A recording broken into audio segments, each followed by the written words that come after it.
Good afternoon, everybody. If you're not hearing anything, I would like to see. Hopefully everybody can hear me. If you can't, please let me know. First thing I want to do is thank everybody. There's a fan back here. You need to be a little louder for the people in the Okay. All right.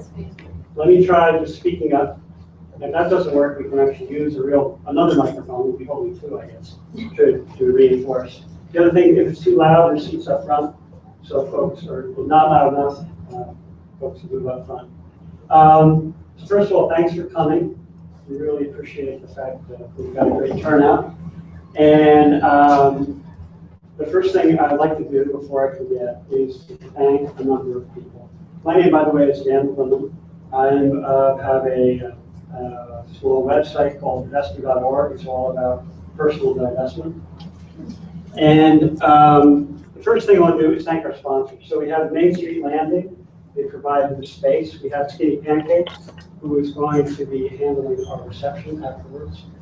Tom Walker and Progressive Asset Management have provided support. And finally, Bob the Dream Guy, Bob Farnham, is doing the recording, as is Arthur. So the first thing I'd like to do is to thank all those folks for their support and their knowledge. So we get a quick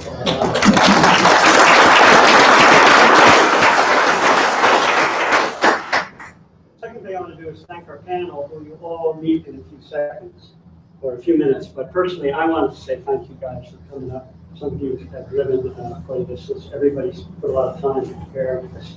So you'll meet all of them in a bit, but I want to say to you guys, thank you very much for doing this. The last thing I want to do is to thank May and Jillian 350.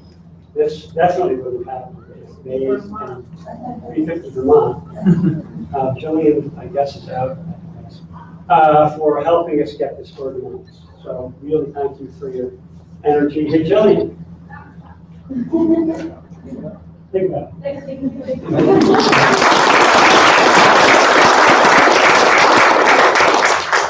So thank you for your energy and your creativity and for helping us solve.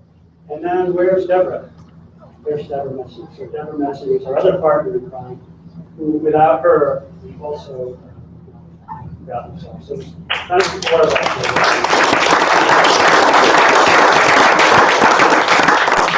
So some logistics. First thing is a bathroom down the way. You got this hallway, wander down and find one on this floor. And then there's a larger bedroom down in the second floor. And go by where the gallery is and find two larger restaurants down there. Logistics is the way this is going to work. We're going to go for about a little about an hour or so between presentations between the five of us. And then we're going to spend half an hour doing Q&A. And we'll also have related to folks who come out with reception after that to talk to you. So we're trying to make this a bit interactive. Well, the first part is presentations. The second part is interactive. So we get a sense of the questions you folks might have about the way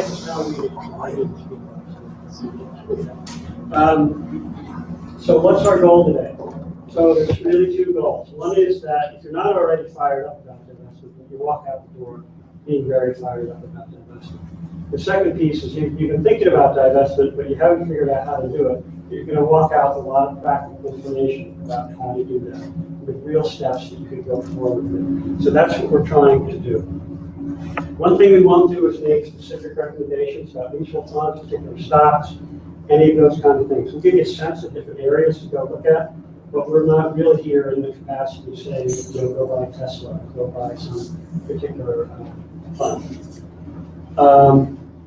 So with that out of the way, the first thing I'd like to have kind of a question, a series of questions here.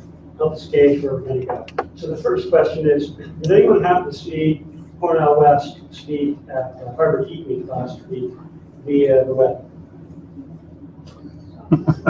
So we got 4 or 5, 6 people. I really advise or suggest going out and finding that on YouTube. It's a great speech. If that doesn't get you fired up, nothing will. Listening to him, I think he could get excited about mowing your lawn. He was a really great speaker. And I'm going to be struggling to get anywhere close to that, not any close, but a really great thing to do, I think, and to pass on to your friends.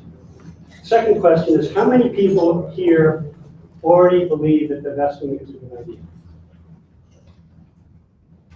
So how many people are kind of wondering, not sure? We got a few, right? Okay. This next question is that of the people who think divesting is a good idea, how many of you are kind of stuck? You don't know what to do. Okay. After that. Now, the next question is, how many of you have actually divested? All right. The last question is, of those who have divested, how many of you would be comfortable during the reception if other folks come up to you and talk to you about it, ask questions? How do you do it? All right, so for everybody else, let's keep track of those folks as possible resources, as well as the panel will all be available for sure. Yes. I want to say I've put mine through the slow money principle, so I have a unique perspective. Okay. Maybe during the Q&A. Okay, so let's fire away here. I need to get my background. So quickly, and can we advance this? So quickly, why is the focus on fossil fuels? So about 2/3 of the problem in terms of man's contribution to greenhouse gases comes from energy and from us burning fossil fuels. Between now and 2040, the expectation globally is going to grow by 50%. Reliable electricity. Some of them have no access to electricity whatsoever. And then, of course, we know about India and other countries that are growing rapidly. So the demand for energy is going to go up, and it's going to fight this issue of the 2/3 contribution to greenhouse gases. So that's the core problem. That's why divestment is focused on fossil fuels. Next slide, Dan. So in 2013, the top 25 fossil fuel companies, their revenues, annual revenues for 2013, were $4.6 trillion. That's not a typo, it was a T, trillion.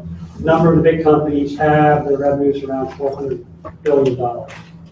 Huge, massive industry, we all know that.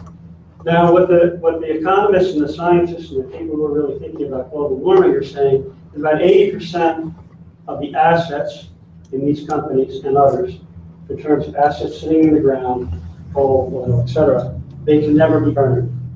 So these guys obviously are in trouble because at some point everybody's going to figure this out. When that happens, the asset values of these companies are going to be in big trouble. So the whole point of all this thing is people aren't after nothing. People want to bring those companies down. Is we want to keep the fossil fuels in the ground. That's the issue. And that's what divestment's trying to do. It's not trying to attack these companies and bring them down. It's just, in a sense, they're in the wrong place at the wrong time. If you want to put it that way. Next slide, please. So these are big companies that got a lot of assets and they got a lot of money and they're smart. And as those of you who have followed the whole clean coal thing, that is part of that was legitimate. A lot of it was a legitimate attempt to figure out a way to deal with coal. But as we found out, it's not going to work. It's too expensive. There's a number of issues. So there's marketing messages that come out. They're going to continue to come out. They're going to fight this whole thing. So these folks have a lot of money. They're smart. They're going to fight tooth and nail. And I'm not making a moral judgment about those companies or anything. What I'm trying to say is that all of us, in order to fight that, need to get very active. Next slide. So one of the arguments that people will bring out, so I'm going to try and step through a couple quickly, some of the misconceptions that people have about divestment and some of the issues that get brought up. For those of the audience who aren't quite sure whether this is a good idea, and also for those of you who are into it, think it's a good idea to do additional ammo to be out talking to other people. So let me give you the first example. Last week, the shareholder advocacy idea. So this is the idea that if you hold shares, you can become an advocate within the company process to try and get the company to do something different. But the first thing is, those of you who are old enough remember a company called Bethlehem Steel. 100 years ago, it was the second most powerful company on the planet. It's now bankrupt. And the reason it went bankrupt is because it couldn't compete in its own market. And this is just, there's a cycle to companies. If you go out and read Michael Porter, Christensen, other people who are very thoughtful writers about business, they talk about this cycle of how companies grow and die and mature. They grow, they hit a stable point, and then they tend to die off. So it's very hard for a company that's in a particular market to stay in that market and survive. That's kind of point one. So the second point is, if you ask a company like Bethlehem Steel to go out and do something else outside their business, they have a fiduciary responsibility to stick to the businesses where they're good at making profits. So it's going to be very hard to get them. The shareholder advocacy argument will not work. And it doesn't matter if it's you and me and the others of us who may have a couple $1,000 and put it in one of these companies, or Harvard that has a $36 billion endowment. None of that's going to work. The shareholder advocacy argument holds no water. Can we flip to the next one? So let's assume you don't buy any of that. I think everything I just said is wrong. Well, in 2000, BP had its CEO at that time began to see what was going on and was doing something pretty smart in a number of ways. He was trying to say BP needs to go beyond petroleum. Unfortunately, for a whole lot of reasons, that didn't work. They abandoned it. And that's the case in point of what I was just saying. These companies aren't going to do that. Next slide, please. Another argument that you're going to hear, or probably have read or seen, is that if you divest, that you're automatically or you're intrinsically going to be taking on additional risk in your return. So you're going to back up for that a second. So say that most of us are probably who are invested in the market. We try to go with this diversified strategy. So if you're going with a diversified strategy, you have a diversified mutual fund. If you go on the SEC filings and look up the information about these companies, you're going to find out about 1 to 4% of your investment in that mutual fund is in the fossil fuel industry. Everything else is in other stuff. So step back and think about that for a second. If only 1 to 4% of the money in that mutual fund is in fossil fuels, how could it be that the investment in the fossil fuels is going to swing the returns on that mutual fund by a lot? It can't possibly do it. The only way it can happen is if that particular manager has an incredible expertise in figuring out what's happening in the fossil fuel market and is able to get good returns year over year over year over year. Anybody who follows this stuff say that's a really hard thing to do. And the second piece is if the oil industry were to drop, or the fossil fuel industry were to drop during that period, that part of that investment is going to go down. So that's kind of the qualitative argument. If you go in and look at the quantitative stuff that's being done, it's a very rigorous analysis by various people. You're going to see what they come out with is that the risk is something between probably between 0.1% and 0.01%. Not much. Next slide. So here's the big point. Basically, the stock market is a casino, right? We're making bets, and hopefully they're educated bets. But it's a casino, and you're never going to be entirely sure that bets are going to pay off. So can you back up for a second? So on one hand, you're making the bet, you're going to stay with where you are. You're going to make the bet because you're worried about this. Can you advance that? The other side of it is, we'll come back to that a little bit. The other side of the bet is, it's pretty damn sure that we're in very big trouble with respect to greenhouse gas emissions. We're way behind where we're going to be. So which side of that bet you're going to take? That's an important thing to think through. And if you follow what most investment advisors say, they're talking about what kind of bet do you make, or how do you think about the investments that allows you to sleep. That's the point. Which side of that argument do you want to be on? Where do you want to be on the side with respect to history? Next slide. Can you hold your question to the end? We'll come back.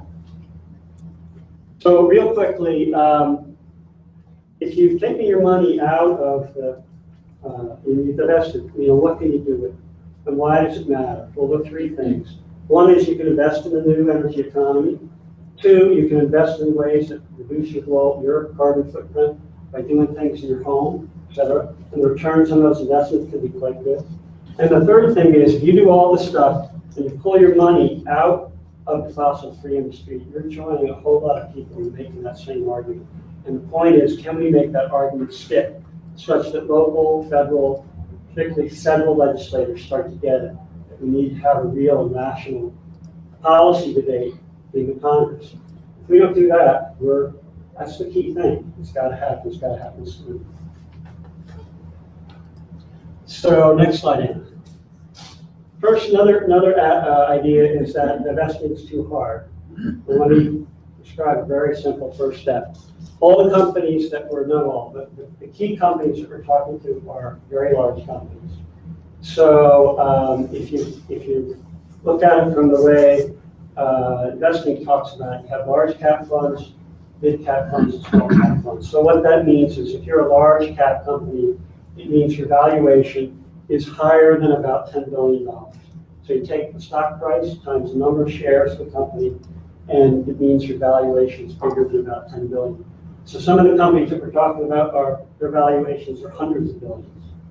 So an easy first step is simply take your money out of any large cap funds, put them in small mid cap funds. And if you look at the performance of these guys, they actually outperform these guys. So there is no added risk. They're more volatile, but over time they actually outperform these guys. And it's very easy to find that data out on the web. And if you look on the Divestor site, you'll find the treatment. So I'm not saying that's the only way to go. We're going to talk about a whole lot of other things you can do. That's an easy first step. Divestment's not hard. Next slide. This is a kind of wonky slide, but I'm kind of a wonky person, so I couldn't help but having one of these in here. What this slide is talking about is on these bars, these are greenhouse gas emissions year over year over year. So you can see out here in 2014, greenhouse gas emissions were 32 gigatons globally. This red line, that is the annual percentage change in gross domestic product. So basically what that's saying is year over year, it's between 5%, the numbers running out here, 5% to down to 2%. So the economies are growing year over year over year, except for here, we have a big turnover, downturn. So what's happening is, as it makes sense, right, as economies grow, we're using more energy, our greenhouse gas emissions go up. Pretty simple. Something really cool just happened last year, and what I'm going to say next is speculative somewhat, but it's hopeful. That's a hopeful sign. In 2014, the gross domestic growth change was 3%. Economies were growing globally. Emissions flatlined at 32 gigatons. So that's the first time this decoupling has happened, as people call it. This is a sign that the investments that are happening today, which is about $250 billion a year, is starting to work. And there's a lot of data behind this. You go company by company, what's happening.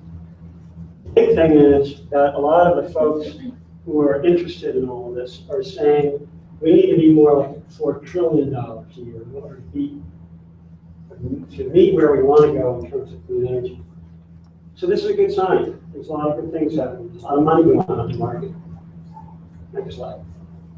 And the important thing there underlying that is if you look at different areas where people are putting money, they're growing very quickly. I'm going to jump through these next ones real quick. But this kind of underlines, says some things about how different parts of the market are doing very well. Next slide. So you may have seen Senator Inhofe do his thing with the ice, with the snowball on the Senate floor. Basically, he brought a snowball out on the Senate floor. He said, "This proves, global warming is not real." It's kind of, that's what we're fighting. That's what has to change. Next slide. And finally, there's this guy. So that's Warren Buffett. He's a very smart man. In many ways, he's a pretty progressive guy.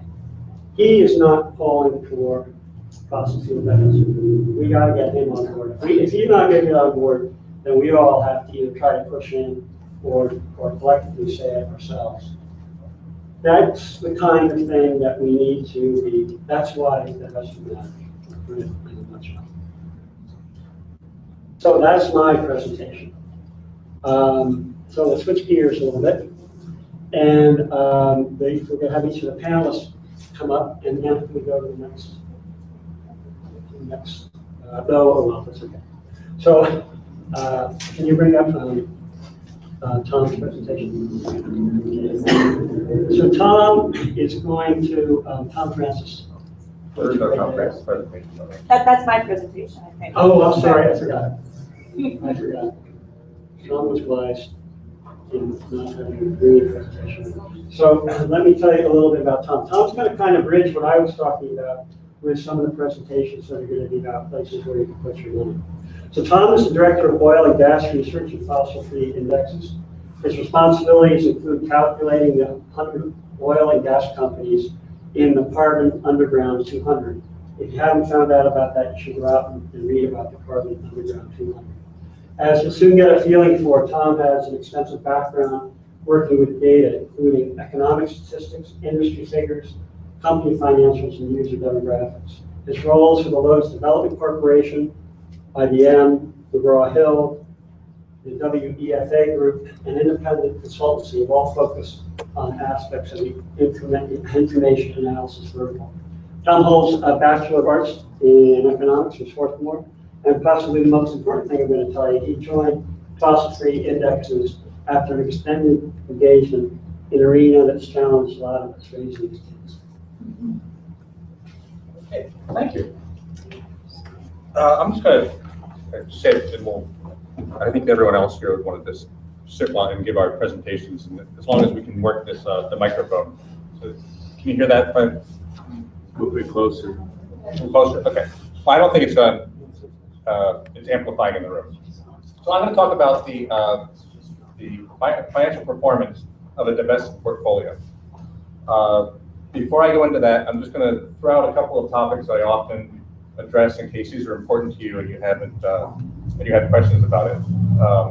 Either if it comes up today as part of our presentations, or you want to talk to me afterwards about these topics, I'd be happy to answer questions that I can. So I often talk about stranded assets, about the Carbon Underground 200 and how companies end up on it. I'm wondering if there's some way you could raise your voices. Sorry, I'd like to stand up. There we go. Okay, is that a little better? Yes. Okay. So I often talk about stranded assets, about the Carbon Underground 200, how companies end up on it, why we focus on 200 companies for divestment, or sometimes IPCC reports and data. So if any of those are issues that you want to talk about, you can grab me afterwards, or if it's appropriate time today while we're talking. So for the financial performance of a divested index, I'm going to go try to talk fast and just skim the issues and get to your questions, because I'm sure that I can't anticipate what things you're really thinking about. So fossil-free indexes created a fossil fuel divest version of the S&P 500. We took out the Carbon Underground 200 companies. Right now, that's about 25 companies. And so we removed those 25 companies from the S&P 500 and recalculate the index. The S&P 500, if you're not familiar, is a broad market index. It reflects performance of the U.S. stock market in general. The index is not a portfolio. You really can't invest in the S&P 500. But lots of mutual funds, you probably have some retirement or savings investments in the S&P 500 or S&P 500 fund. Those are controlled and administered by Vanguards and Fidelities and the BlackRocks of the world. They license the information from S&P, but S&P is not really creating an investment vehicle for you. Okay. So the divested index that we created is called FFI US. You can get a quote for it daily online, and you're probably not going to hear it on the hour in BPR or see it in your paper like the S&P 500, but it is available and you can see that daily. So we introduced it in 2014, and one of the first things we did was do a back test on the index. So a back test involves recalculating the Carbon Underground 200 companies, going backwards for 10 years, using that information to create an index going back and comparing it to the S&P 500. Okay, so all the data was that we used to create the history was as it existed then. There's lots of services you can get, essentially old data to use for backtesting. So when we looked at the two indexes on a daily returns basis, going backwards, we found that the two were statistically indistinguishable. The one graphic that I do sometimes bring is a graph of the S&P 500 and the FFI US for 10 years.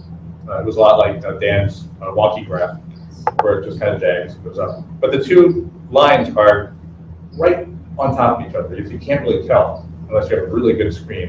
There's little places where they separate every once in a while, but so there's really no necessary penalty to divesting from the Carbon Underground 200.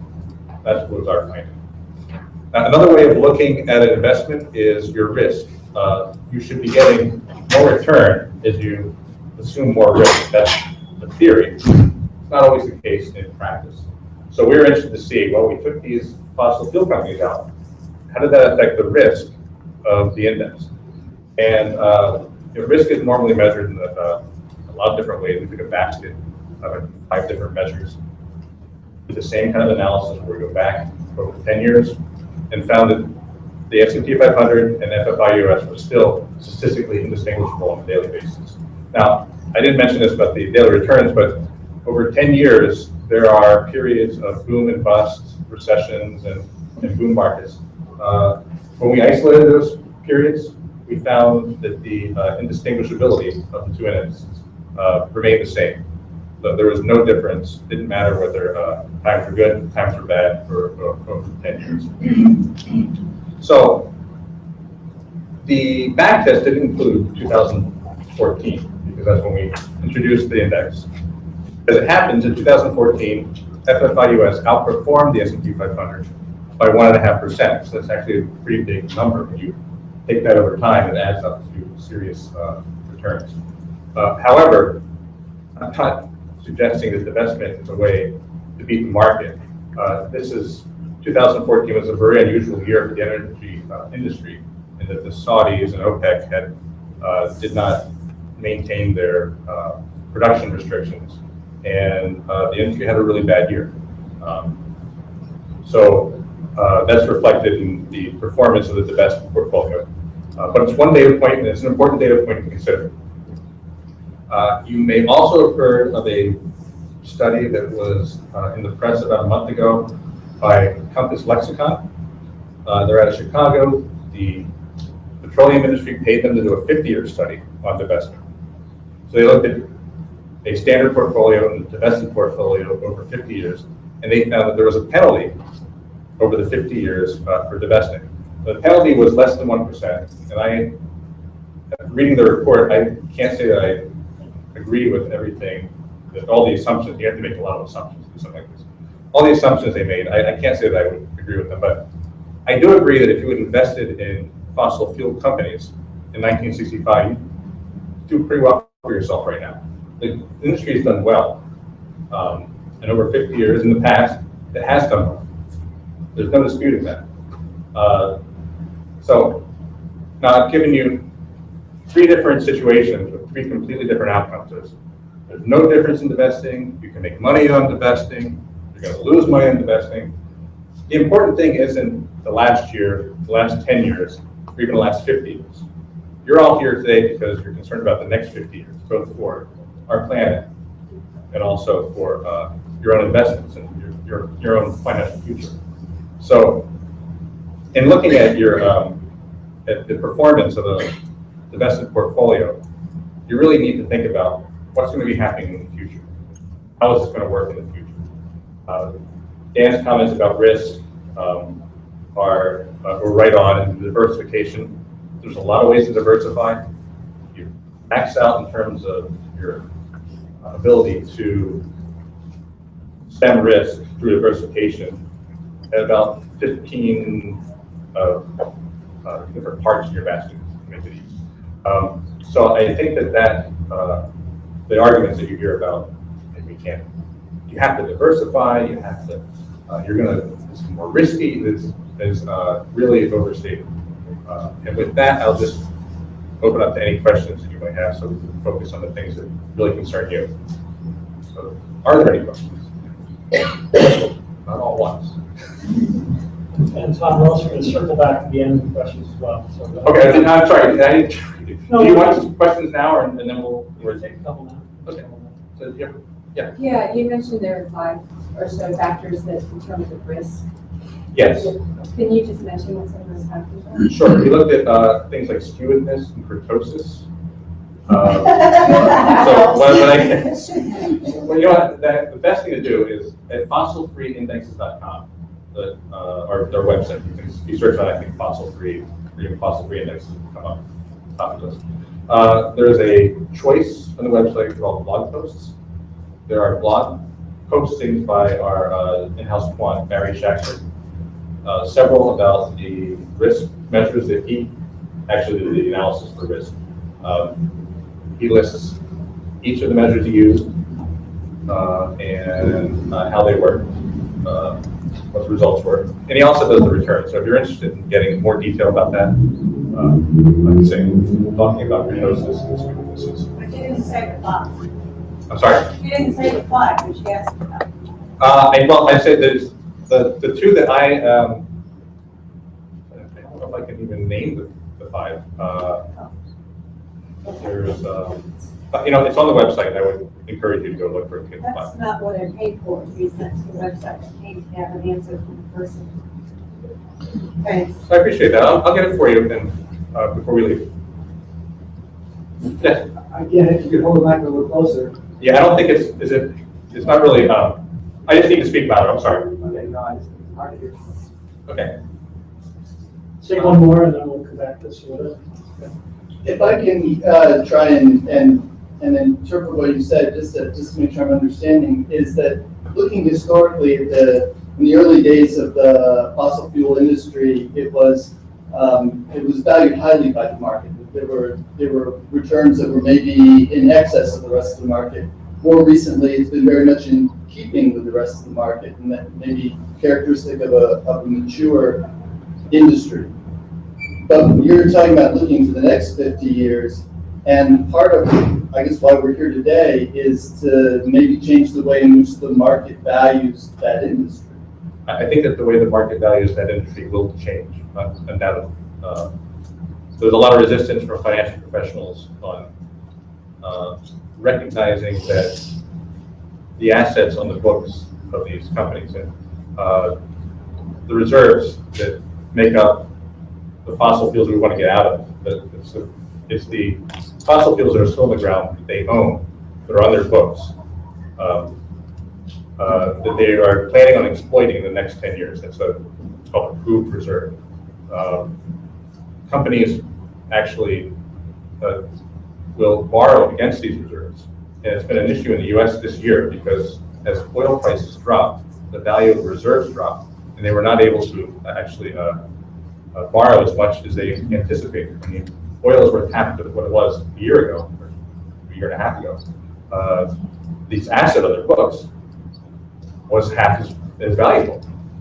Now, the commercial banks that lend to them recognized that right away and said, "Oh, we can't really lend you that much money. Let's rework that, give you a haircut on the value of your reserves." So that's an issue that the lenders recognize immediately. Investors are going to have to recognize that going forward. Now, there's a lot of ways that assets become stranded and less valuable. It's not just policy changes or market changes. There can be the earthquakes that are happening in Ohio and in Netherlands could restrict production through government intervention, and that doesn't have anything to do with climate. So there are a lot of ways that these assets become less valuable.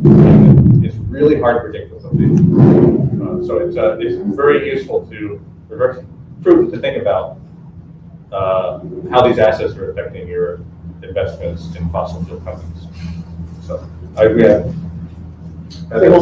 lots of questions more. There you go. Thanks. Thank you.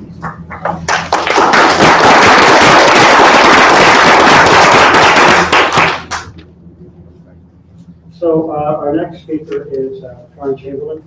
Karin oversees the research and implementation of clean yields, private placement, and community investment initiatives focused on food and agriculture in Vermont. Clean yields are a Vermont-based company, so I'm sure many folks here will be happy to hear. Karin started her career in sustainable investing as a social research intern at Trillium Asset Management while pursuing her master's in economics and environmental policy at the Fletcher School at Tufts. After graduation, she spent 10 years at KLB Research and Analytics. During her tenure as index manager at KLB, she oversaw the growth of sustainability indices from 2 to more than 30, and assets under management licensed to those indices from 1 billion to 11 billion. Prior to her career in social investing, Karin also served as a livestock production volunteer for the Peace Corps in Ecuador. She holds a BA in International Relations from Kenyon College. And Karin is a board member and trustee, treasurer of the Vermont Community Loan Fund that we hear a little bit more about. And Karin likes to say that her career has taken her across a pretty interesting cycle, from farming to finance to financing farming. And folks, just the deal with the microphone is being used for the recording. It's not being used for reinforcement in the room. So if you really can't hear, just let us know. Just wave at me while I'm talking. I'll try to speak up. So could we just go to the first slide? So what I'm going to talk about are two issues today about reinvestment. If you're not investing in these fossil fuel companies, where do you put your money? And the other topic I'm going to talk about a little bit is green bonds for investing. To just get a sense of where everybody is with their investing, how many people actually do their own stock picking and investing in individual companies? A few of you. Okay. So what I'm going to talk to you about today will help, for those of you that don't do your stock picking, will hopefully give you a better sense of some of these index funds we're talking about, that are or mutual funds that are focusing on fossil fuel free investing, where they're trying to focus on which companies that they're picking. So when you're reinvesting your money, you're going to look at companies that are trying to take advantage of new market opportunities that are being created by this new, more sustainable economy. And as mentioned before, you want to look for diversification. You're going to look for companies that are producing products and services that are more sustainable. You're going to look at companies that are using those products and services. And you're also going to be, one thing that I always like to look for in a company is those that what I call are incorporating sustainability into their core operations, into their strategy. I'll speak kind of cryptically about companies because I'm not supposed to be recommending any. So there's a forklift company that just recently bought a fuel cell company. So their strategy is to use that fuel cell technology in their forklifts. So when you're thinking about where can you invest your money, there might be two forklift companies. Which one would you pick for your portfolio? So next slide, please. So when you're reinvesting your money, there's six different areas that you can kind of focus on. Energy efficiency, why? Because this reduces energy demand. As Dan showed us before, in the GDP increasing as well as CO2 emissions, we want to be able to meet the new demand for driving our economy, but see if we can't level off or decrease the CO2 emissions.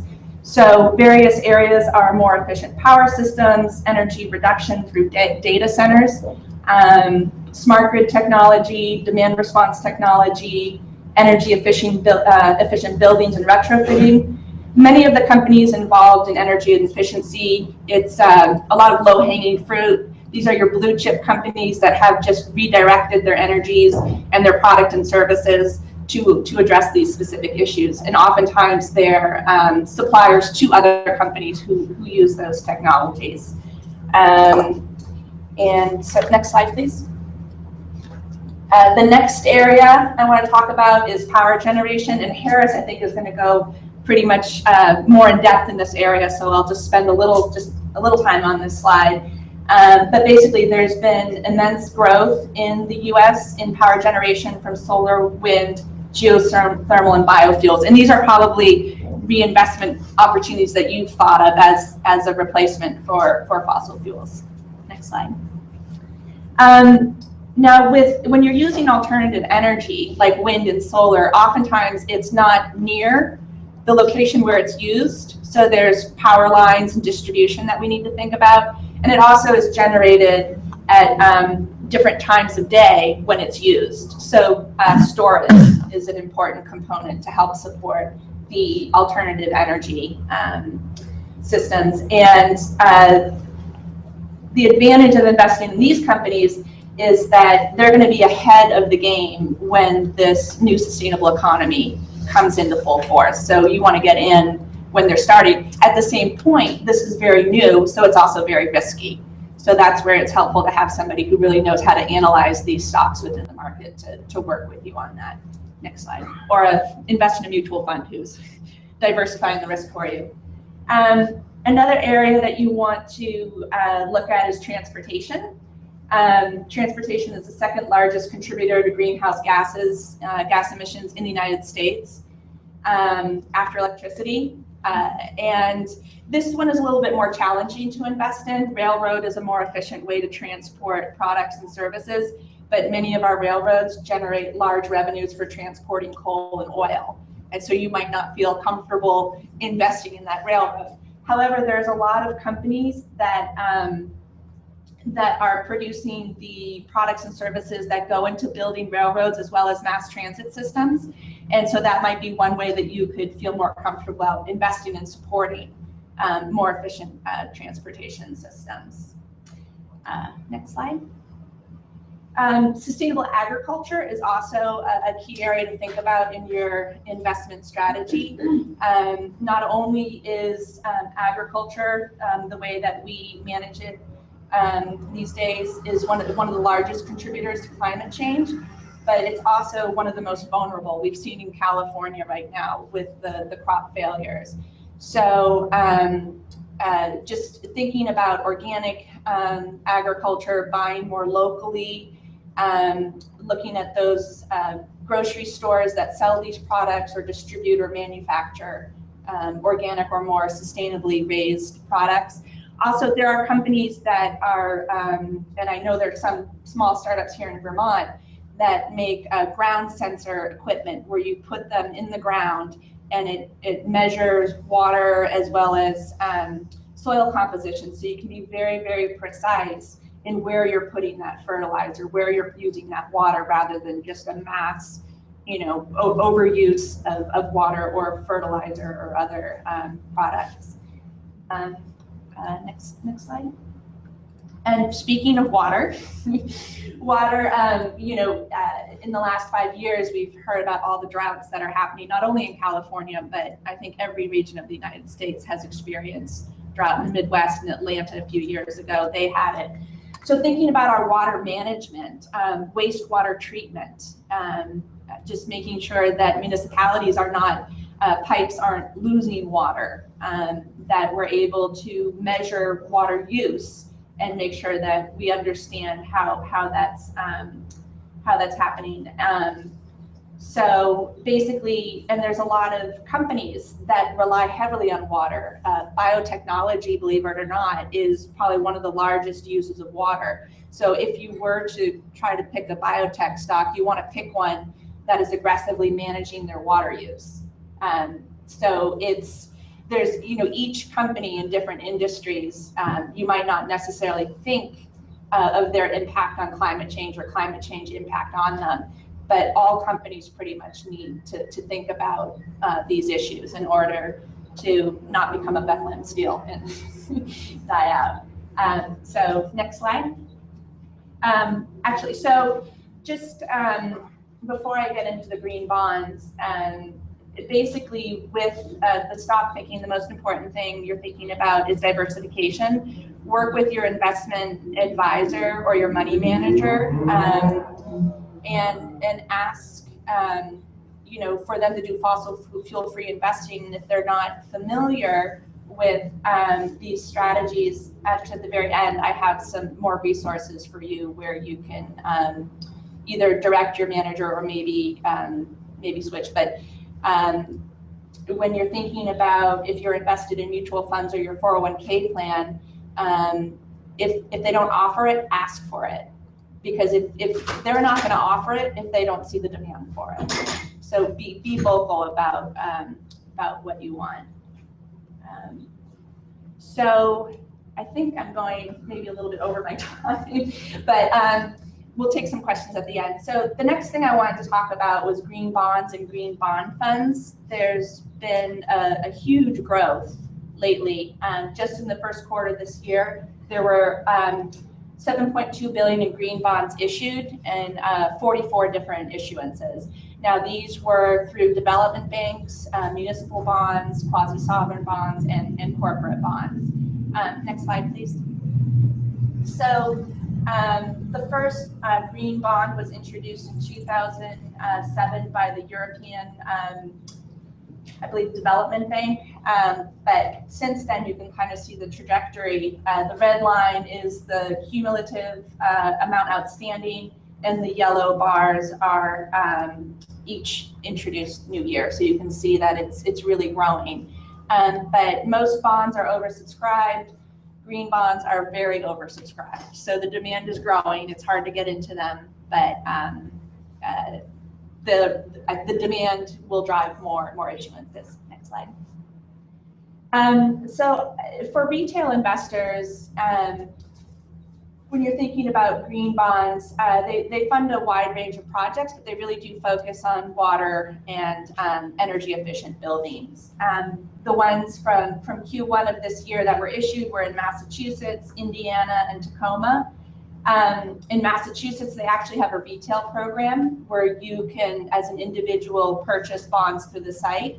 Vermont also has some green bonds or fossil fuel-free bonds, but you need to go through a broker-dealer in order to buy those in Vermont. So next slide. Speaking of Vermont, so oftentimes these bonds are not going to be labeled green bonds. They're not going to be labeled fossil fuel-free bonds. But what they're doing is they're supporting housing, economic development, student aid. So by that virtue, they're fossil fuel free. They're not supporting transportation initiatives, building more highways, which would be supporting the carbon economy. Next slide. There's government agency bonds. These are several of the ones that you might have heard about, Freddie Mac, Fannie Mae, and the CRA funds that support low-income housing. Again, they're not called green bonds or fossil fuel-free bonds, but by default, that's what they are. Next slide. So if you want to have a more diversified portfolio and go for a bond fund, there's very few. I think there might be 2 or 3 pure play green bond funds right now, and I will provide you with a website that lists them. And if you give me your email address, I can also email that information to you. But also you could look at SRI bond funds, which is socially responsible investing bond funds. They will, most of them will be investing in green bonds where they can, but they also will be investing in other kinds of sustainability bonds. But just read the prospectus, because not all funds or bonds labeled sustainable investing or socially responsible are necessarily fossil fuel free. Some still believe in shareholder engagement, so they'll hold on to that. So be sure you read the top 10 holdings. That's the best way if you're ever doing a mutual fund or a bond fund. Look at the top 10 holdings. That'll give you a sense. If you see Exxon in there or something, they'll show up right up there at the top. But also there should be an explanation about how they screen. Do they exclude any companies, or what their selection process is? And different people will have different levels of comfort of how much exposure they want to fossil companies. So some people might want to invest in a company that's doing electric cars, and they're okay that the company still manufactures regular gas automobiles because they want to encourage that particular one. For other people, that might be a no-go. So it's very personal, and you need to think about that. And then there's actually an ETF, an exchange-traded fund that's comprised of agency bonds. So this website here, socialfunds.com, that lists all the various socially responsible mutual funds that are out there in the bond funds. And they have matrix that kind of highlight all of them next to each other with what they screen out, what they screen in, do they have a religious leaning? And so and you can filter it. So it's a good place to start if you're looking for a one-stop resource. Next slide. So when you're thinking about these green bond funds, you might say, well, they're going to label it a green bond. How do I know that this bond is being used in the way that they say it is? So a series, an organization out of Boston, has this investor network on climate risk. And they put together a statement for investor expectations that they're going to try to get green bonds to adopt so that they have the transparency and independent assurance that they are doing what they say they are, because it's easy to label yourself, but what's behind the curtain. Next slide. So in conclusion, work with an investment plan or advisor. If you're looking for one who does fossil fuel-free investing, the Social Investment Forum, there's a way to search for it on their website. You go to their investment manager page, and you can't filter for fossil fuel-free, but if you type in word search, fossil fuel-free, it's in their bios, so it will bring you to that particular investor on that page. And I had just touched on briefly, decide what your fossil fuel-free strategy is, what's your tolerance. Make sure that if you're looking at any kind of a fund, that there's a holistic and diversified approach. And again, as I said before, ask your 401k provider or anybody that you're working, ask for this, because when they hear enough demand, they'll offer it to you. Thank you, Karin.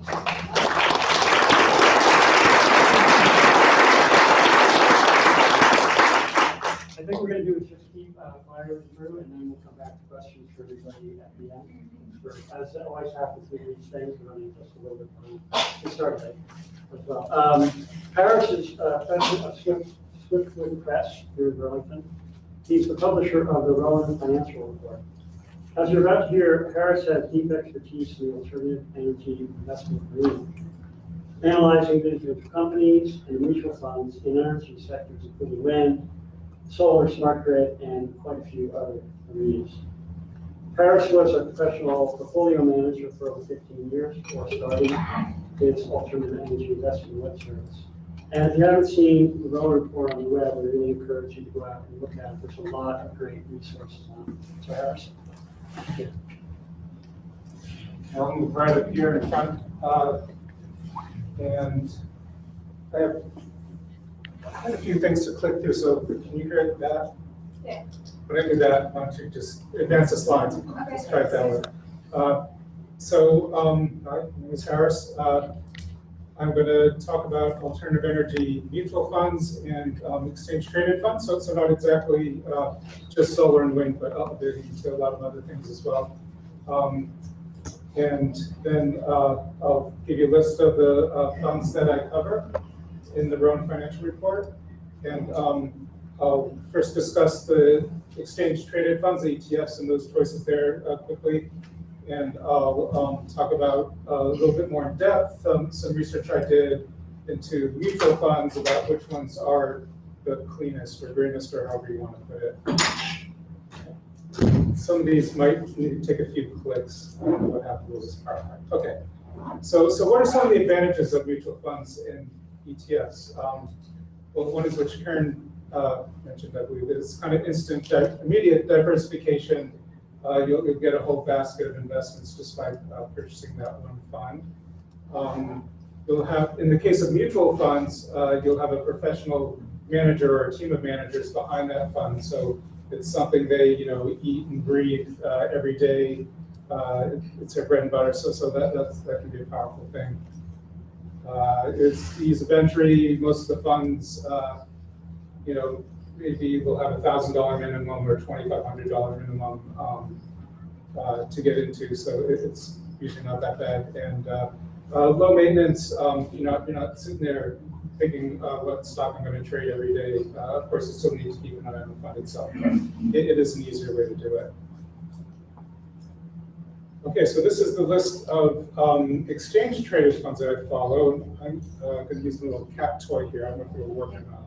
No, never mind. So this is. Can you enlarge that at all? Yeah, that's hard to see, isn't it? I'll just quickly mention that when I analyze these funds, I break them up into what area of alternative energy, if you want to call it that they're into: efficiency, environmental services, fuel alternatives, smart grid, solar and wind, and a lot of them are kind of broadly invested in those. So I put a bold check the ones that they're more concentrated in. If this is a little hard to see, if you want, if you can see my email, you can send me an email and I'll send you a copy of my mutual fund report, and all this information is in there. I would just say, if you're looking for more of a pure play ETF, FAN, invest in wind, and TAN, invest in solar, and I love those tickers that they pick for those. But it's important to know, even with FAN, that invest in wind, there's more in there than just wind. For example, one of their largest holdings is Nextera, which is a very large Florida-based utility. Diversified, they are one of the largest producers of electricity from renewables, both wind and solar and hydro.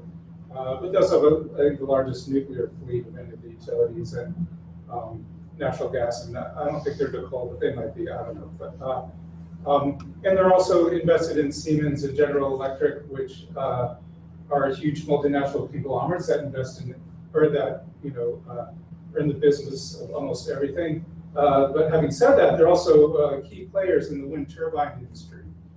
So if you're interested in investing in wind, you have to look at GE and Siemens. So that's why those companies are in there. Okay, now I'm sorry if you can't read those, but these are the alternative energy mutual funds, and you can see that these are even more broadly invested than some of the ETFs, although they do have concentrations, in certain areas, and they have, a variety of holdings, like I just said. And from my research, some really are greener than others. So let's get into that, and I'll tell you what I found in that. I took a few clicks to get there. Okay, so what did I do? So to find, which ones were the most green, I, read the prospectuses of these mutual funds. I explored their holdings to see what was actually in there. For each company that they hold, I determined what percentage of their earnings comes from alternative energy. So, that's kind of a way of getting, are they pure plays? That's all they do. Do they do other stuff? And so, for example, company Johnson Controls, they are big into efficiency.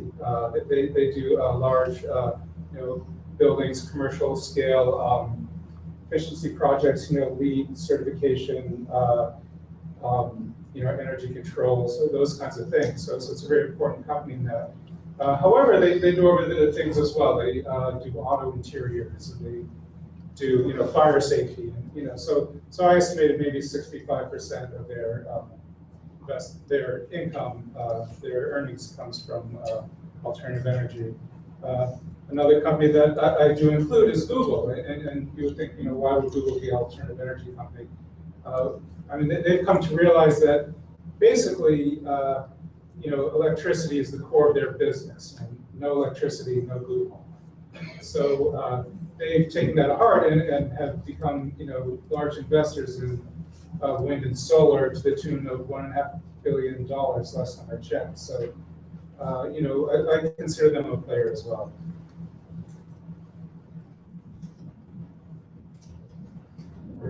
Eventually. Okay, so this is the ratings I came up with, and I did print out this presentation there might be a few that are left out there on the table. If not, send me an email and I'll get this to you.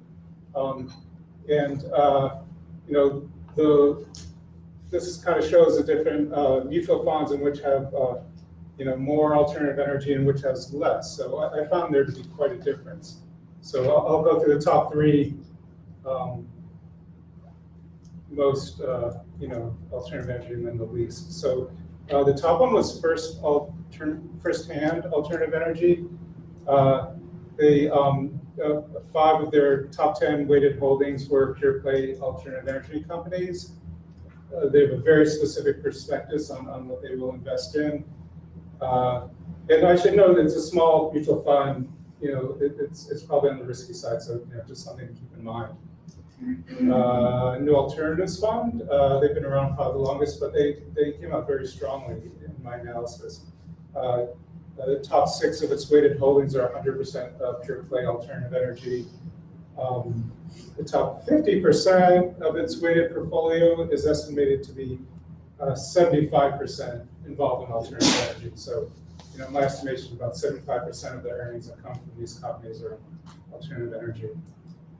And the prospectus is strong, but not the most specific one. And again, there's more detail on that in the report about what is in those prospectus and then why I decided that. Okay, then Guinness Atkinson, they were pretty strong in looking at their top 2/3 of their holdings. 90% of those are involved in green energy. And I thought they had one of the tightest investment principles for their fund. Okay, and then these have what I politely call less alternative energy focus. Gabelli SRI Fund. They're more of a social screen fund, so they're screening out companies not to invest in more than looking at alternative energy, even though they do include some alternative energy in their holdings. So they're more exclusionary. Portfolio 21, they're environmentally focused, but they also have a broader social focus as well for their fund. Only about 1/3 of their portfolio is alternative energy. Then the Green Century Balanced Fund, I found very few of their holdings to have alternative energy. They're more technology, healthcare, and financial services. Even though they had a very tight and specific investment principle in their prospectus. So you really do have to look into what they actually hold.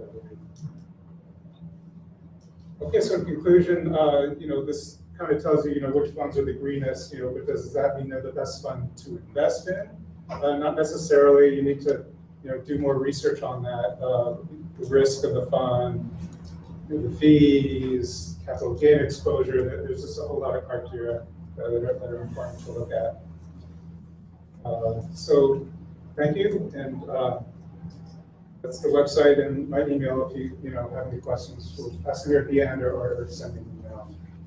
Yeah.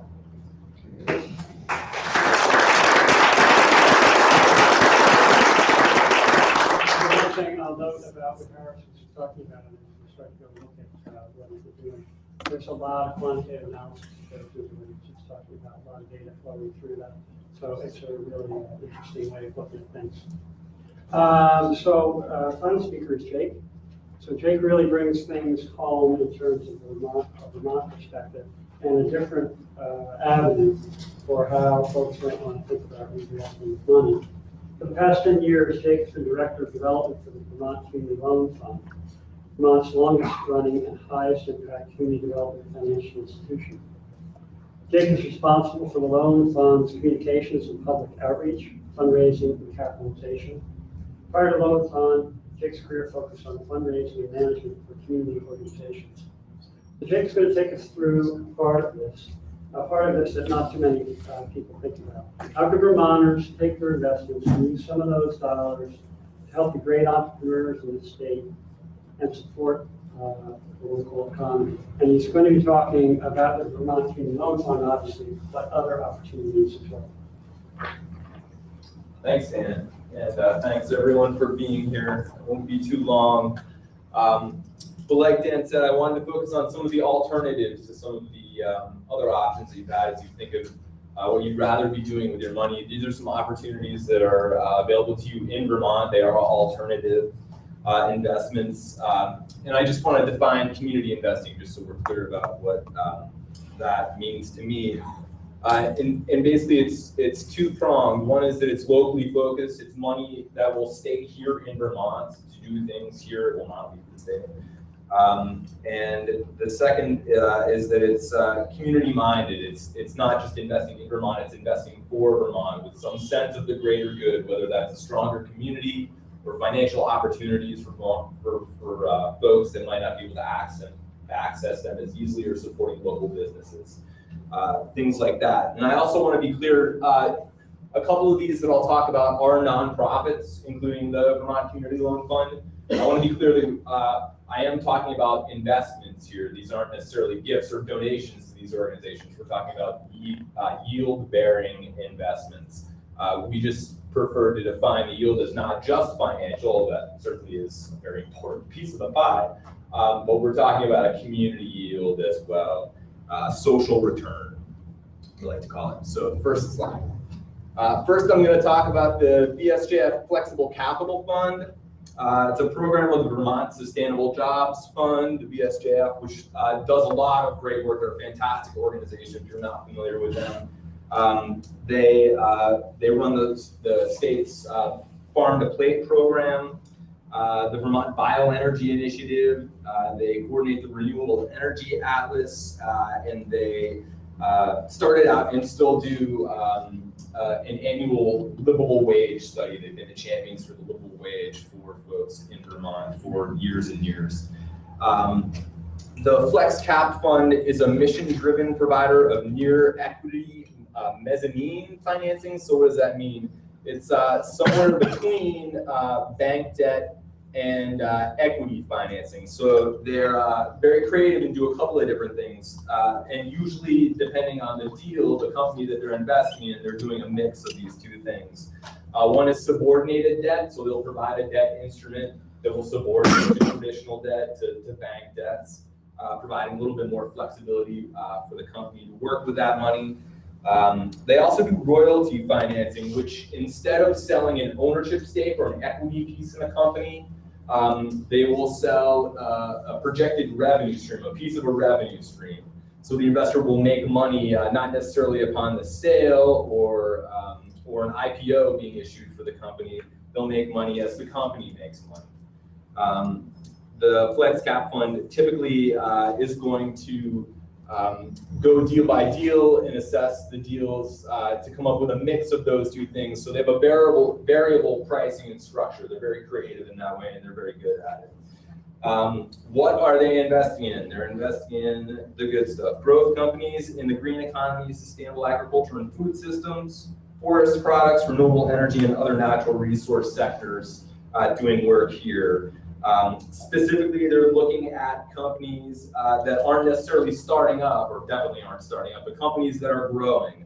They're looking at companies that have sales north of $1 million annually, projected 10 to 20% sales growth annually, strong management in place for the long run, a good fit mission-wise, talking about those growth companies in the green economy, and not a startup. This is expansion capital, perhaps into new markets and products, but not necessarily new companies.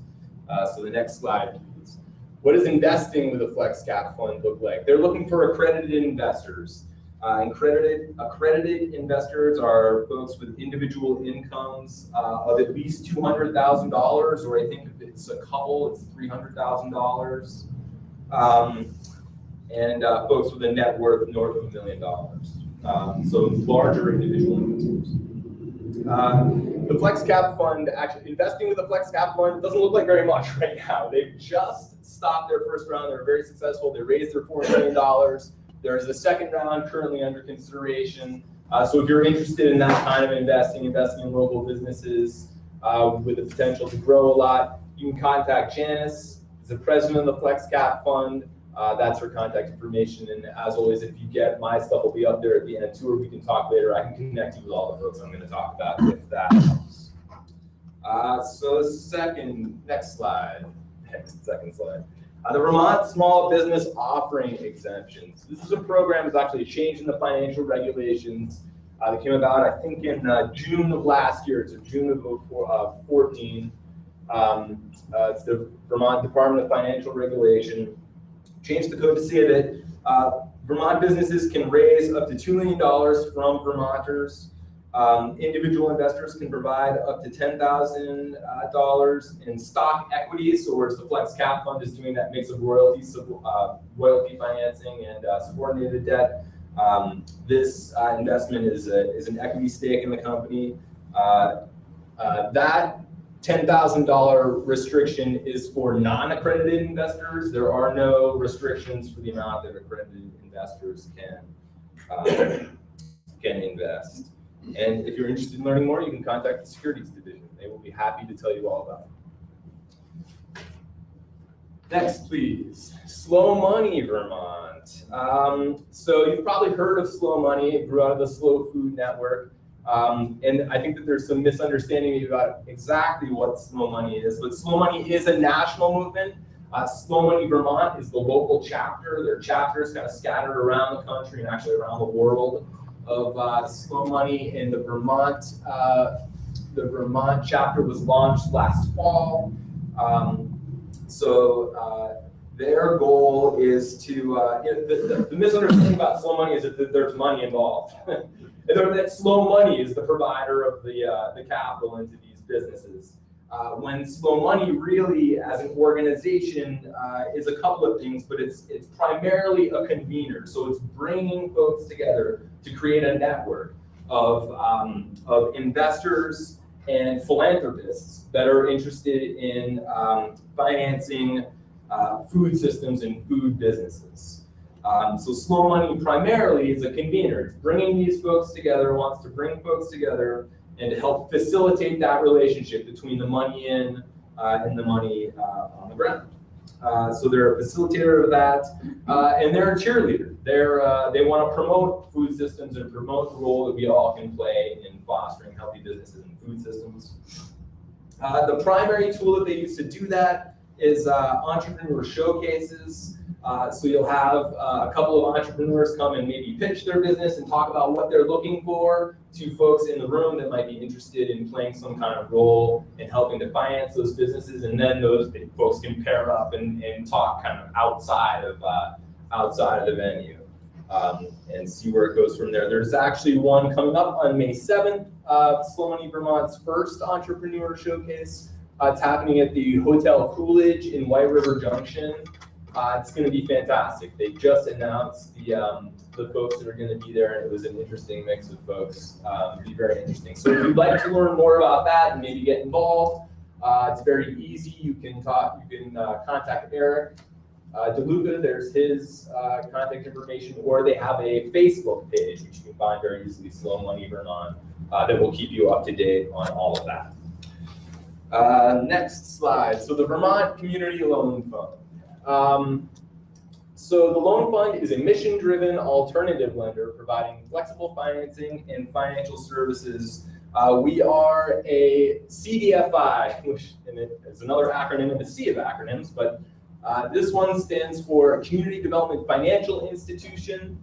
It is a certification that is given to organizations by the Department of Treasury. We are not regulated, but we're certified by Treasury as an organization. There's a broad range of CDFIs, including community development loan funds like the Loan Fund. There's community development venture capital funds. There's community development credit unions like Opportunities Credit Union across the river in Winooski. They do a lot of great work. So there's CDFIs everywhere. The certification itself came out of the Regal Community Development Regulatory Improvement Act of 1994. And CDFIs are financial institutions like the bank, essentially, or like all of those financial institutions I just named, except that besides just wanting to create a financial return and create the most money that can be created, CDFIs also want to make sure that they're providing credit and other financial services to underserved populations. That can be defined in a number of ways, but basically looking to get capital into the hands of folks that can't get it anywhere else, or anywhere else being traditional markets. There's over 1,000 CDFIs in the US right now. There's hundreds more around the world. It's a financial model that has grown a lot since 1994. We're currently controlling around $2 billion in capital. In that typically works, we do a lot of work with traditional lenders, so that $2 billion is leveraging billions more in traditional finance and bringing traditional money into these markets that they, without us, might deem too risky. But because we're willing to be the first one in the pool, basically, they'll follow us. The loan fund, like a lot of CDFIs and a growing number of CDFIs, is rated by a system called CARS, which is the Community Development Financial Institution assessment rating system. It's run by a company named Eris. It's very similar to a Standard & Poor's, which would rate funds or stocks, and CDFIs are rated for both financial performance, like traditional instruments would be, and also for social impact. The loan fund has been rated since 2007. We get re-rated annually, or re-rated every 3 years and assessed annually. It's a pretty rigorous process. And fantastic, frankly, for the industry to really provide that kind of assurance to investors that they're investing in a financially sound product. The loan fund is a nonprofit in service and supported by the community. CDFIs can be both nonprofit and for-profit. You find community development organizations, CDEs, can be CDFIs as well. Next slide, please. So loan fund at work. Our mission is to create opportunities leading to healthy communities and financial stability for all Vermonters. We like to say that we're develop and promote capital-based approaches to issues of poverty and opportunity. Sounds very grand. It is very grand. It's important. What does that actually mean? Our loans are creating opportunities for low-income, low-wealth Vermonters. We're looking to create quality jobs. We are financing early care and education. We're financing childcare, schools, preschools, and alternative schools. We're looking at permanently affordable housing, working with Vermont's network of affordable housing developers to build homes for folks that are going to be permanently affordable.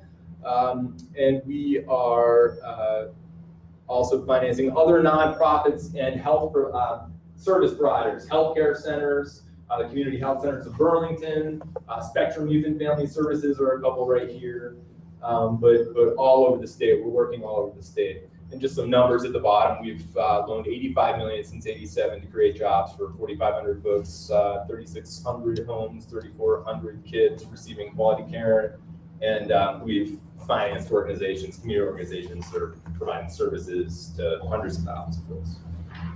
Next, please. So what does investing with a loan fund look like? It's an unsecured loan that investors make to the loan fund. We then take that capital and lend it out to do the loans, to make the loans that we make. That money is then repaid to us in a perfect world. And for the most part, it's true. The money is repaid repaid to the loan fund, and it revolves. It keeps going into the community and coming back out. And then when your term is up, we repay you. So it's an unsecured loan. We're not FDIC insured, but we take a number of steps to protect the investments that folks are making with us. We underwrite the loans we make very vigorously, the same as your bank would. We fully secure our loans, so we're securing them with collateral, real estate, business assets, personal guarantees, and personal assets. We have $9 million in equity to protect against losses, and we've had 0% zero losses to investors. We've never been unable to repay an investor. That $9 million is not money that's been invested with us. That's money that we've raised through grants and gifts and things. That essentially would be the first loss money and protects the portfolio, which is about $26 million right now. So mechanically, it's very similar to a CD at the bank. You obviously choose the amount, you choose the term, the interest rate that you earn varies according to that term. Everything chugs along until we get to the end, and we say, we send you a letter and ask you if you would like to be repaid. If not, here are the current rates, you can reinvest. About between 85 and 90% of folks choose to reinvest. which is a wonderful thing. The loan fund is available to both accredited, so those $1 million net assets, $200,000 income folks, both accredited and non-accredited investors. The rest of us, investments of all sizes. Our investments start at $1,000. We have relationships with individuals up to and exceeding $1 million in a couple of cases, and we have pots of money from, say, the federal government, USDA Rural Development for $5 million. And, so we're used to managing quite a bit of money. Investors include all sorts of folks, individuals and families, both coming to us individually or through their financial advisor. Faith-based groups, lots of faith-based capital out there. Lots of nuns invested in the loan fund, which is a wonderful thing. In fact, the industry as a whole grew up around a lot of faith-based money in the very beginning. The nuns were leading the charge, and it was great. We have investments from banks and corporations, not just lines, but banks who are actually see us as a way to leverage the riskier things that they're able to do in the community, which is great. Vermont's lucky to have some community banks that are pretty focused and familiar with the needs in the community, and we do a lot of great work with them. Other corporations, foundations, and other nonprofits, we manage little bits of folks' capital, educational institutions, St. Mike's, state and federal governments. The Treasurer's Office has a couple investments with us, and like I said, we manage some money from the feds, from the Small Business Administration, the Economic Development Authority, and USDA Rural Development. Next, I think the last slide. If you have any questions about any of that, and not just the loan fund, but the other things I mentioned, I can certainly help put you in touch with or provide what little I know more about them, if that helps. I'm always happy to So thank you very much. Thank you.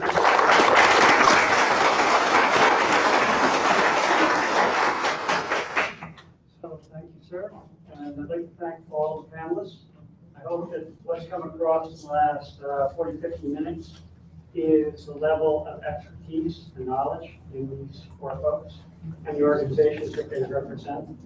And underneath that, all the very interesting options that are available for folks that think about divesting. And there's a lot of great places. What we're going to do is maybe do 10 or 15 minutes of questions. We want to be respectful of the fact that the student pancake has set up a nice reception for us outside. And so we want to make sure we honor that. So we'll take a few questions, and then there's definitely the opportunity, obviously, to keep asking questions after we break up as a group. So first question, and please let me know who you'd like to speak to or for all this. Can you repeat the question? The Vermont Community Road Fund. Not only can you do those contributions that you last mentioned, but there's a special deal. You can take zero, CDs don't get very much return these days, but they've got a special deal at the Vermont Community Loan Fund. I mean, it's not really insurance available. There's something that can create, you have an option of taking zero interest and taking instead a percentage which is higher than the interest would be, and getting a Vermont income tax credit.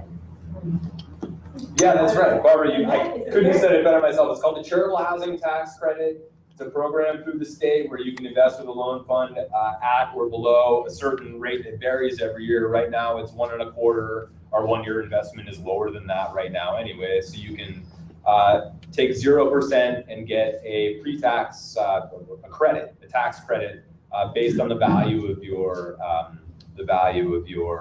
investment.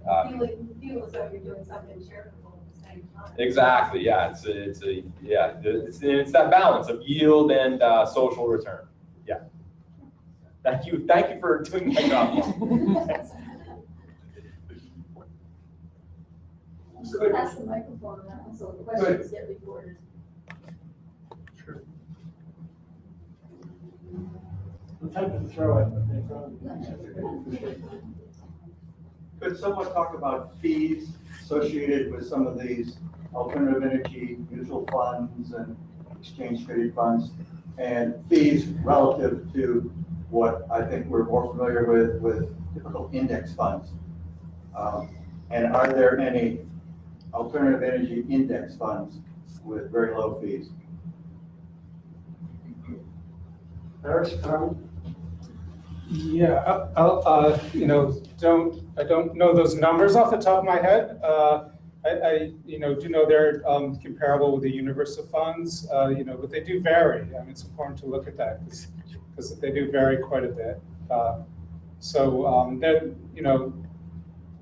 I'd say, more than half the funds, they're not unreasonable, they're not out of line with the other universal funds out there. It's probably the best I can do off the top of my head. Yeah, and the only thing I can add to that, there's the green bond funds. There's one that's a load fund, and just because of the fees, it almost wipes out your returns. But if what you're interested in is supporting these types of projects, but that's something you should pay attention to. And then the green bonds, I think there's 2 or 3 out there, so read the prospectus. I'll note as well there, with some of the funds, if you're investing through a really big company like Fidelity, sometimes those load funds will be waived. So you want to check that, even if a fund that has a front-end load, if you're going through a really big investment company, you might be able to avoid that load. I was just going to throw out as a user, an investor, that I see,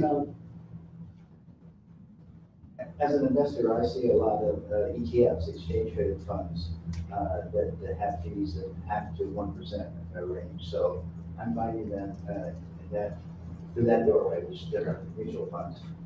Terraces told us, just some experience that a lot of them are in that range. Okay, thank you. Next question. Yes. When my son graduated from college, he went to Europe and traveled around Europe, hitchhiking around. And one of the things, the ideas he came back with that I found was really interesting was a lot of renewable energy projects in Europe are financed by individuals. It's a retirement strategy. So a farmer will get a piece of the window, for example.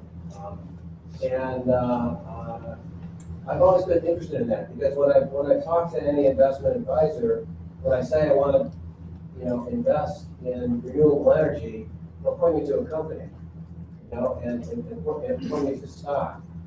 And I've long felt that one way to advance the renewable energy industry, particularly in a place like Vermont, where there's a lot of resistance to outside companies making money off of these things, is if we could invest in projects as opposed to companies. Does anybody know of any opportunities where you can invest in a project as opposed to a stock?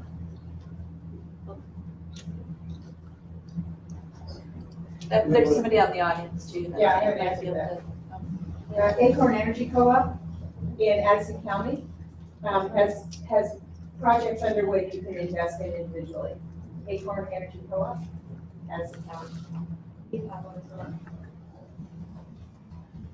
Another one I just learned about this last weekend is Co-op Power. They're out of Massachusetts, but it's a way, they're actually doing a co-op, which I think is a really interesting model, and then the members of the co-op are investing in those projects. Probably like what It's a little bit different, but yeah, and they're available throughout the Northeast too, so it's something you think about doing here in Vermont. What's the name of it? Co-op Power.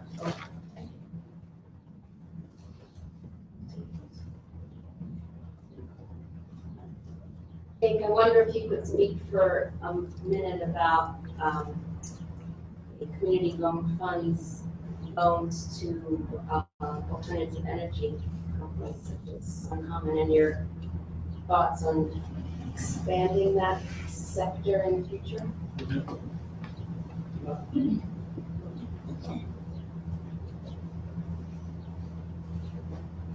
Yeah, we've done some loans to alternative energy companies, the largest being, like you said, Uncommon. That happened recently, and I think that we're going to keep doing that. I think we're going to keep providing a little bit of the financing that bridges the installation when some of the returns come in for the individual installations that they do around. I know that we did 2 down in Waltham last year, and I think that we were in the process of, I hope I'm not speaking out of turn. We'll keep that in this room and on the internet, it'll be fun. But I think that we're doing another one this year as well. And they're a fantastic organization. We think that it's a great use of our capital to be able to finance that kind of thing. Prior to them, we did a deal with Encore Redevelopment, which put some panels on top of a school in South Burlington that was both obviously an energy project, but also an educational one, which was kind of neat. That was an extra kind of impact that we really liked, that felt really good. As far as expanding, you know, we're driven largely by the need that we see in the community. We started as a financier just for affordable housing. We moved into nonprofits and then into business and then into childcare businesses as we saw those needs in the community. And because our investors trusted us to move with their money and to put it to what we all could agree was the best possible use. Right now, our newest initiative is launching a loan fund specifically around food and local food, healthy foods, and the working landscape in Vermont and natural resources business called the Food, Farms, and Forest Fund. There's some information on it out there on the table if folks are interested in that. But it kind of gives you the sense that we do, you know, we realized that a lot of the businesses we were financing were in that space. And so we moved into that space and kind of formalized it, and we're trying to incent investors investing in that space and being able to dedicate their money. Certainly, we've been doing more energy loans recently, and there seems to be an appetite out there for investing in that. So as we maybe think about our next opportunity, it might be being able to provide some of that financing around energy. And I know it's something that we would welcome for sure. More questions?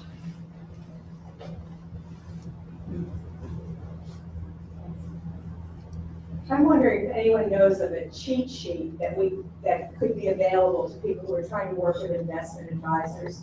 Back when social responsible investing first got going, it was really simple. No nukes, no South Africa. That was 35 years ago. And now where we are is so complicated. And I find that I don't have a simple way to talk to the people that I need to talk to about what needs to be done and why. And I was hoping today I would come away with that. I got a lot of interesting information, some really useful stuff, some ideas. But I've got, professionals. I had to become a scientist to even understand this. And now we have to become investment analysts and we have to become diplomats. So I'm looking for something that makes that a lot easier for just a plain old person like me that wants to influence the people who are handling my money. And does anyone know of anything like that? Thank you. So let me take one first shot at that. And I don't mean this to be, there are a lot of different ways to look at this, but one of the ways to look at it is what's going on with global warming is going to swamp everything else that's going on. So if you take what FFI is doing and others, you look at the big companies that are big fossil fuel providers, that's a great place to start. It's not difficult in a variety of ways to withdraw investments from them. And the underlying point is if we don't solve that problem, all the other problems in a couple decades are going to be secondary. So that's not a perfect answer. Right, and I think you asked about 80% of us have already made some progress here. 20% of the people need a lot of ammunition, and some of us need very targeted ammunition. I know what you just said. I've said that to investment advisors. Then they say to me, well, 10% of the portfolio is in energy. Where exactly do you want me to put it? Small and medium cap funds, I don't think does it. Those are the providers to the big companies. I mean, a Shell can't exist without 1,000 small cap funds, small cap companies that are in those small cap funds. So there needs to be something that's a little more nuanced than just get out of Shell, Exxon, Mobil. I mean, there's something a little more nuanced. I'm looking for something that has the whole argument. I mean, I agree with you. That does not move my investment advisor. Okay, so let me say one thing, and let me let the panel hit that. It's a great question. So the point there is that perfection is the enemy of good. You're never going to be able to, because then you can keep going from that and say, well, we're using energy and everything. So where do you draw the line? That's the challenge, right? Yeah. So one way to do it is to, and this is what the carbon tracker and others trying to do, that's the line you draw, that's the line that 350 is trying to draw. And that's the point. And remember, you as the individual investor taking your money out of these companies, it's not the financial impact of what you do that's going to change things. It's the message that's being Oh, I sent. agree with that. So that's kind of, I understand totally what you're saying. So I That's a way understand to get out of those top 25. What exactly should we tell them to do when they're trying to keep the returns up to what those companies are So I'm sorry, I didn't have my resources page thrown up there, but there's a white paper that I helped write about extracting fossil fuels from your portfolio. It's targeted at retail investors. And I have business cards. My email, I'll just tell you right now, it's Karin, Karin, at cleanyield, CLEANYIELD.com.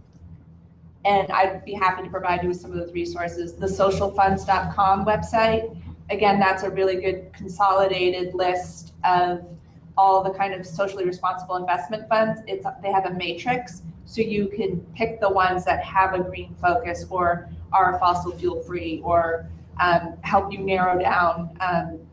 Those are two resources that would be helpful. And the Social Investment Forum, USCIF.org is the website.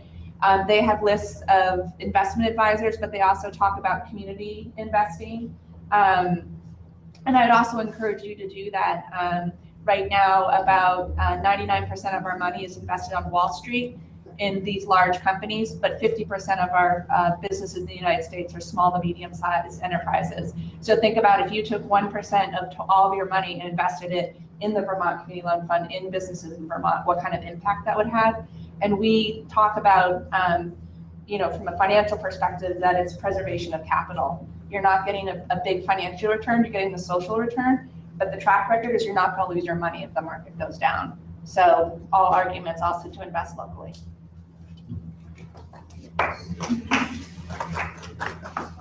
And I guess I'll just give a shameless plug for my website, but I have really worked hard to organize it, to make it easy to use, and I really believe in it. So I have companies categorized by, solar, wind, environmental, and then you can look at companies that way. But maybe more importantly, to your point, I have it classified by large cap, small cap, but then also pure play. And, I have category green investment pure play. So if you go into that list of companies, you'll see the ones where, alternative energy is what they do, not just a part of what they do. So, so that's my shameless plug for that. And since we're making shameless plugs, if you go to the divested.org site, there's also some pages on there that talk about specific recommendations, and that's an aspect that I hope we're kind of building out. Part of it's just going to come up with this. It's a great question. There is a need there, and that's important feedback. So one last comment or question, and then I think we will move on. We want to have the last say.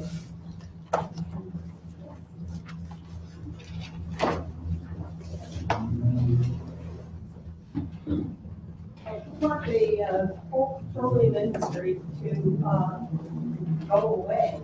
There's going to be an awful lot of infrastructure crumbling and leaking for many years.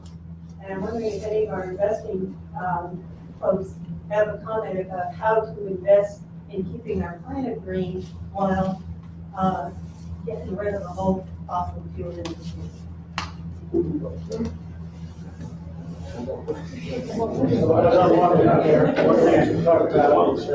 a lot of connections to water here, and there are ETFs and mutual funds that are very much focused on water. And so, one small example. Anyone else want to tackle that one? Could you repeat the question? Yeah, can you repeat the question? I heard two parts. One part was that as things change, and it's not necessarily completely related to global warming, there's a whole question about infrastructure and investment that's going to be happening on infrastructure. That was part one, right? What's gonna happen to the old infrastructure when it isn't being maintained anymore? Old pipelines, old drill holes, all that kind of stuff? Where's the investment going to be that will help keep us safe on the planet? Great question. While fixing those, while repairing those. There are certainly companies that today, Invest in to make sure that there are people with expertise to do that. there are certainly companies today that go out and look to do environmental remediation of different kinds. So that's one place. But one would presume, based on what you just said, that's going to get a lot bigger and wider. Where that's going to go and how to get attached to that, I'm not sure. An interesting question. Deborah.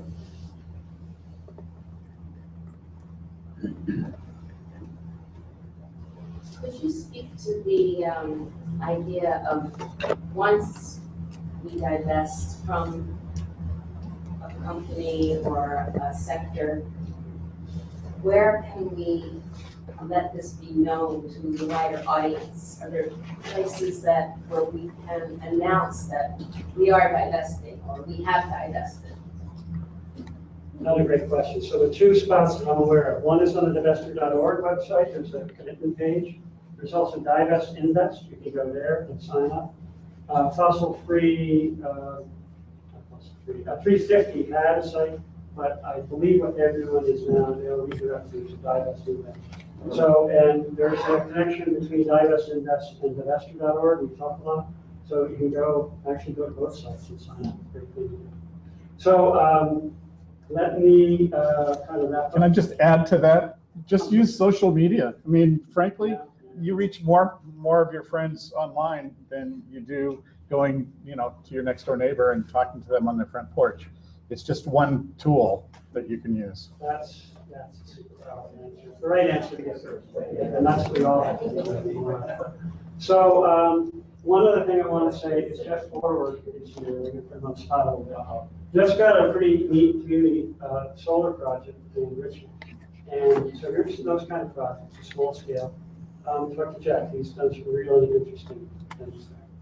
So thanks, everybody. I really appreciate your participation. We'd love to hear your feedbacks, comments, questions to the panelists. You've got their information. A lot of stuff's come at you. We're all more than happy to answer any questions.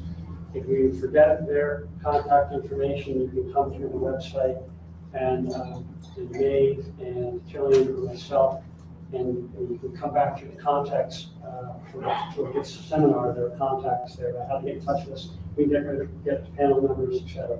The second thing is this is an experiment. And to my knowledge, or maybe overstating this, I don't think anybody anywhere has ever done what we just did today. And we want to do more of this. So we want to hear your feedback. What worked? What didn't work? How would you change this? How would you get more people to come? Those kind of things. And the other thing is, if a lot of this, if you're one of the people who's not really, resonating with the whole investment idea, I want to hear about that. Why? What could we? I want to hear that because there's certainly a lot of interesting debate on both sides. So this will be streaming live in about 15 minutes. If you want to go home and watch the whole thing all over again, just go to my website. What's your website again? bobthegreenguy.com. Thank you, gentlemen, again for videotaping.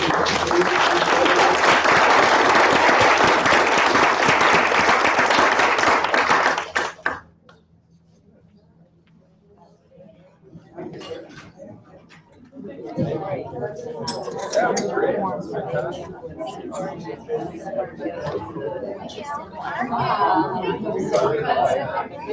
I'm very basic. Things that